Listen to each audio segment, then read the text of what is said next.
For me, I wonder what causes overtrading. Guys trade a lot because they think overtrading is making more money. I used to do that till I got to a point where I understood this is not it. It's way better to take a few good trades than taking 100 bad trades.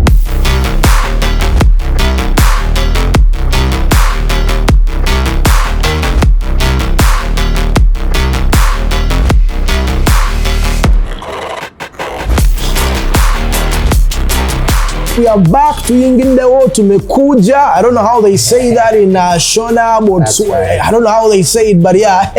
Let us know what it is. We are back. Calvin the Entertainer. I'm right here with V Dollar. There has been a lot of feedback from last week. I'm seeing Sumaya from Uganda. He appreciates. David is saying we appreciate you, V Dollar. Edwin from Rwanda is also a big fan. Chris from Barara is saying, yeah, this is it. I see love from Botswana. From Mokwadi is another good follower. Guys in Nigeria. Grace was asking, what exchange app would you recommend for a beginner, and what wallet would you recommend as well? Are there things of the kind? Well, specifically for trading, MetaTrader 5, because that's like that trading app, like everything happens in there. Yeah. But then I've also heard about wallets, and maybe we could just highlight a bit. Yeah. Actually, to do with brokers again, most brokers have these customized app, and on the other side you could be a wallet because you could have your money in. But then we also have what we call crypto wallets.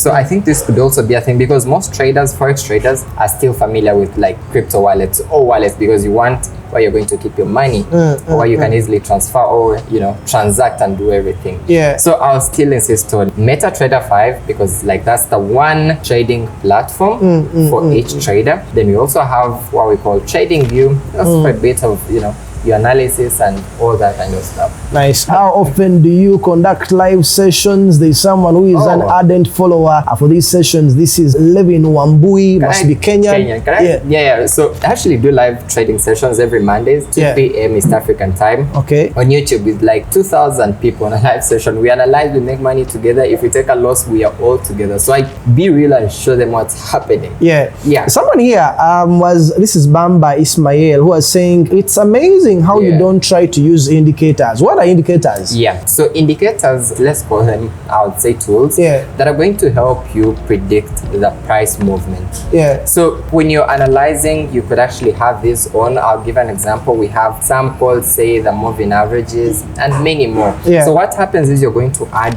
this tool to your charts, and it's going to tell you when the price is going up or down. Actually, there are also other indicators that are actually going to tell you when to exactly buy or sell. Personally, like when I was starting, I used to like use them because they're really helpful, most especially for beginners. But then as you grow as a trader, at some point you understand, I actually don't need this. You could like at some point you can finally do everything on your own without needing this. Because they have also the good and bad. Sometimes they're going to like congest your whole chart and it's looking messy and funny. Then also, remember we mentioned they would help you to find trades. So it feels like sometimes you just have to wait for it to confirm that, okay, it's now time to take a trade. So you're able to. It's not dependable. I mean, you could actually do better as a trader doing your own analysis. Nice. Today we seem to be dwelling a lot on the feedback. Yes, your feedback really does matter a lot. Fawaz Abdul is saying you're great. They do appreciate your teachings. However, how can they contact you, and how can you also be able to protect your name from some people who probably use it the wrong way? Masqueraders that we have all over the place. Someone can easily claim to be Calvin. Someone can claim to be a Daniel. Well, firstly on Instagram it's V Dollar with a blue tick. Actually, even on X, Twitter, then on YouTube, still V Dollar. We have a Telegram community, like a very huge Telegram community of traders with over 80,000 traders across the world. Actually, in the whole trading space, like this happens a lot. Someone is going to impersonate to be V Dollar, and actually, like I've had that a lot. Like impersonating to be V Dollar, going asking for money. But please, personally, I won't even text someone first to ask for money because that's not trading, to be honest. honest. Yeah. That's not. The question is, what are the most common indicators of potential market reversals? Just quickly, a reversal is just like when the market has initially been buying or we've had a push phase. We talked about that, say it's in an uptrend, you know, pushing to the upside. At some point, it's finally going to change because now sellers are in and now it's going to come down. So initially one that was an uptrend has now reversed and now it's a downtrend. Okay. Easy, right? Yeah, easy. So now, so now we call that a reversal. A reversal. So we have indicators, a lot of them. We start off with like moving averages. They're really good. They're going to show you, okay, the trend has now changed, so you also need to look into that. Yeah. Actually, to group them all, we call them trend indicators. So on your trading view or your whatever platform you're using, you could search up for trend indicators, and then you're going to have a list of them. Yeah. Now, what is your approach to back testing trading strategies? Okay. Back testing is a very good practice for traders. You're kind of looking at how does my trading strategy, we talked about that, work. Like you need to go back and see, okay, say I took a trade, how did it perform? Or why in the first place did I even take this trade? So backtesting is like going just a bit back in time, looking at what you did, why you took a trade, what you considered, so you have like actually have a criterion. Yes. Well, firstly, you can easily do that even over the weekends. I would say that's when most traders have a lot of time. Go back down, look at, okay, this is my strategy, these are the trades that I took, or actually sometimes you could even use it to like prove, like you need to know how good is my trading strategy. So backtesting is a great one, and to me personally, well, it's actually easy. Again, whenever I'm doing my backtesting, I need to see what was the trend, because that's the very first thing. If I take any trade, okay, I have the trend. Then I also talked about my levels. I need to know where are buyers coming in, or where do we have sellers coming in. Other words, you could also call it your demand and supply. And how are you able to protect your capital during these volatile market conditions or times, you know? Firstly, to be honest, if there's an announcement that is going to cause a lot of volatility, just don't trade. Simple and plain, don't trade. Or if you're going to take a trade, have your stop losses in place. But to be honest, I would say whenever we have economic announcements, because those are the ones that cause like the most volatility, just don't take a trade. Are there people who use multiple platforms to trade? Would you even advise someone to trade on multiple platforms? I don't think it's that important for a trader, because you see, all the activity at some point actually happens all in one platform. Because you're looking at buying and selling. Maybe what happens is like the pre-process, your analysis, because you need to like maybe have a good interface where you're going to do your analysis. You need to like have a much better, you know, look. So that's why most traders use one platform. We call it trading view. And then once you've done all your analysis and all that, you're going to now take your trades in your MetaTrader 5 or your MT5. So for most traders, it's just two platforms. Trading view and then MT5. Now we move straight into our next question, and that is where you get to share the key components of a successful trading plan. Firstly, we talk about the time, then we shall talk about the risk management, and then your overall trading strategy. Now let's start off with time. You need to know, when am I supposed to trade? So we have what we call trading sessions. We have the London session, the New York session, the Asian session, and the Australian session. The London session is when we have London traders on their desks placing trades. Actually, it's 8 a.m. London time to about 4 p.m. in the evening London time. I think that's around 10 a.m. East African or Ugandan time to about 6 p.m. evening. So within that period, we have a lot. Like we have London traders trading the pound, the dollar, or whatever. Then we have the New York session. That happens a bit late, from around 3 p.m. in the afternoon, Ugandan time, to about 11. And then we have other sessions, the Asian and then the Australian session. Those ones actually happen late night. We are sleeping here, and those guys are awake and trading. So these are the times that I'm going to be trading. Personally, I trade during day. So I trade the London session from about 10 a.m. to about 6 p.m. So within that time frame, I need to have my trades. Yeah. I don't trade late at night. Okay. So that's the first thing.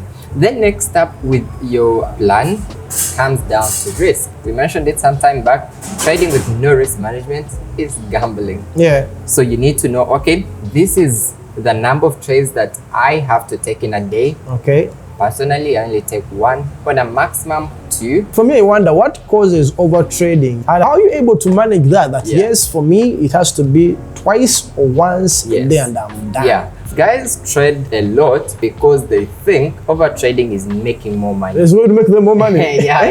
Until it dawns on them that... in that sense, it's like the opposite. I used to do that till I got to a point where I understood this is not it. And actually, all professional traders don't take like 100 trades in a day. Yeah. No, they don't. They take like 1 or 2 good trades. Yeah. So personally, I have a plan. Actually, like in my trading room back where I trade from. Yeah. I know today is it, and I'm only going to take 1 trade, and I've gotten myself used to that. Interesting. When a maximum 2, whether it's a losing trade or winning, I'll still stick to that. Yeah. Yes. So it's more of a discipline that guides you not to overtrade. Yes. So what are some of those red flags, you know, to watch out for when you're evaluating forex trading courses or even these mentors? Yes, yes. I've seen some who are misleading. I've seen, you know, others who tell you as it is. Yes. You know. So how are you able to see these red flags, especially for someone who is following, you know, this?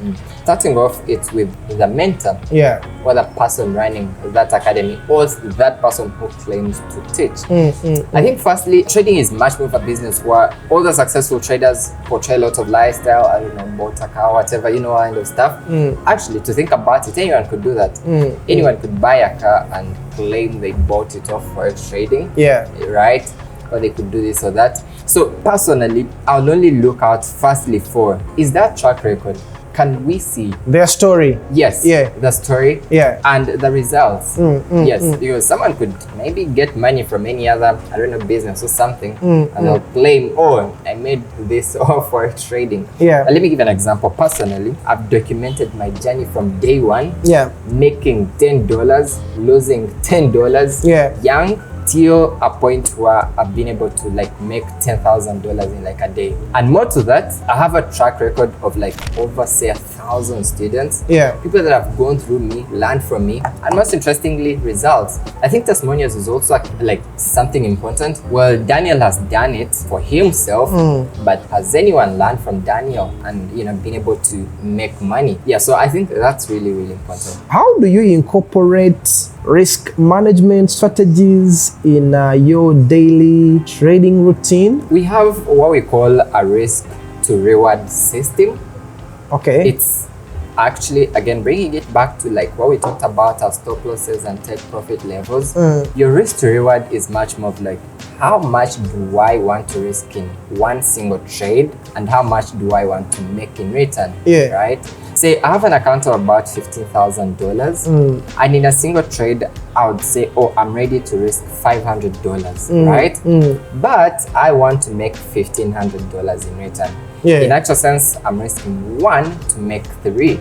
Okay. Yes, I'll place that 1 trade, have my stop loss covering the $500, meaning if the trade goes against me and stops me out, I'll lose $500. Okay. But then in return, as the trade goes back in my direction, I'll make $1,500. Actually, that must be part of your trading system or your strategy. You need to know how much am I risking. How much am I risking vis-a-vis how much I'm able to to make.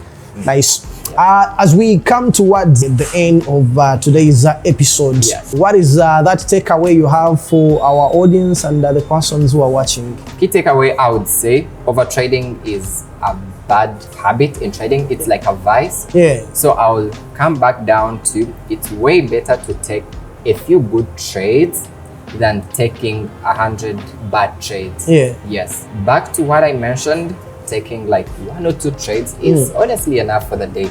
It's going to help you avoid over trading, revenge trading, and, you know, become a much better trader than yesterday. Nice. Do you ever recommend traders to take maybe a break for, let's say, a week of trading or a month? Because I know there are those who are like, no, once you're in, you're in. Yes. You have to keep it going. No breaks, no nothing. Yeah. Actually, what happens is sometimes get too locked in that they're so much into the system that they will probably even forget to reward themselves. Yeah. Yeah.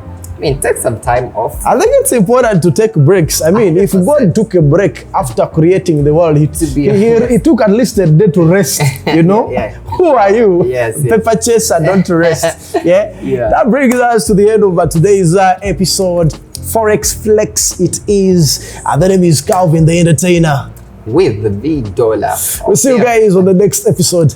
Peace and love, we out.